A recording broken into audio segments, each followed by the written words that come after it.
আসসালামু আলাইকুম। আমরা আগের একটি ভিডিওতে বলেছিলাম পরবর্তী ভিডিওতে আমরা আমাদের অন্য ফসলগুলো দেখানোর চেষ্টা করব। তারই ধারাবাহিকতায় আজকে আমরা আমাদের সিমের জমিটি আপনাদেরকে দেখানোর চেষ্টা করব।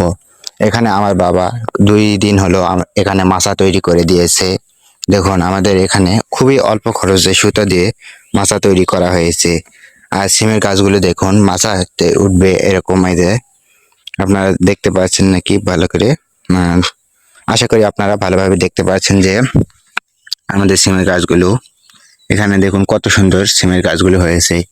আমাদের এদিকে অল্প একটু সিমের চাষ করেছে আমাদের পারিবারিক চাহিদা মেটানোর জন্য।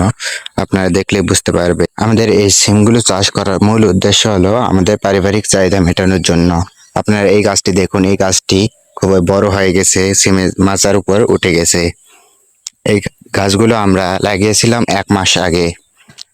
আমার বাবা এখানে কি সুন্দর করে দেখুন, দেখলে বুঝতে পারবেন যে আমার বাবা এখানে বেড করে দিয়েছে যাতে করে পানি ঝরে না থাকে এবং সিমের গাছগুলো যাতে করে না মারা যায়, এজন্য বেড তৈরি করে দিয়েছে। আমি একটু ভিতরে যাই, যে গিয়ে আপনাদেরকে দেখানোর চেষ্টা করি।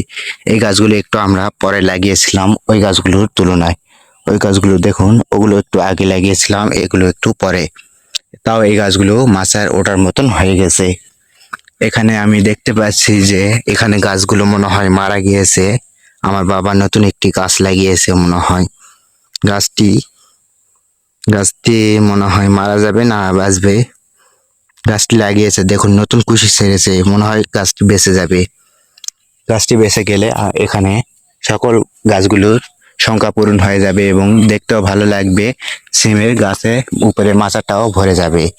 এই জন্য গাছটি খুবই গুরুত্বপূর্ণ গাছ একটি।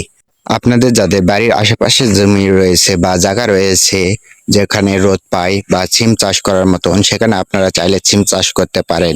আপনারা যদি সেখানে সিম চাষ করেন তাহলে আপনাদের পারিবারিক চাহিদা মেটাতে পারবেন। এই জন্য আমি আপনাদেরকে বলবো, আপনাদের যাদের আশেপাশে জায়গা রয়েছে সেখানে আপনারা সিম চাষ করার চেষ্টা করবেন, আপনাদের পারিবারিক চাহিদা মিটবে। এজন্য আমরা আমাদের বাসার এদিকে জমি নাই, এজন্য আমাদের মেন জমিতে সিম চাষ করানোর চেষ্টা করেছি। আর এই জমিটি দেখতে পাচ্ছেন অল্প একটু পড়ে থুয়েছি বা ফেলে রয়েছে, এখানে কিছু এখনো চাষ করা হয়নি। এখানে আমরা রসুন চাষ করব, আমাদের বছরকার রসুন এর চাহিদা মেটানোর জন্য। আমাদের প্রতি বছর যে রসুনটা লাগে সেই রসুনের চাহিদাটা আমরা এই জায়গা কোনোতে লাগালে আমরা পূরণ করতে পারবো। আর এই বেড়াগুলো দেখছেন, এগুলো আমার বাবা চারিদিক থেকে ঘিরা ছিল, সেগুলো নিয়ে এসে এক জায়গায় করেছে। বর্তমান কোনো দিকে দরকার নাই। আর এটি হলো আমাদের ঘাসের জমি, আমাদের ছাগল এবং গরুকে ঘাস খাওয়ানো হয়। আপনারা আমার এই চ্যানেলটি সাবস্ক্রাইব করে থাকলে ধীরে ধীরে আপনারা সকল ভিডিওগুলো দেখতে পারবেন। আজকের ভিডিওটি এই পর্যন্তই। পরবর্তী ভিডিওতে আমরা দেখানোর চেষ্টা করব আমাদের পটলের জমিটি। ততক্ষণ পর্যন্ত সুস্থ থাকবেন, ভালো থাকবেন। পরবর্তী ভিডিও দেখার জন্য চ্যানেলটি সাবস্ক্রাইব করে পাশে থাকা বেল আইকনটি ক্লিক করুন। আল্লাহ হাফেজ।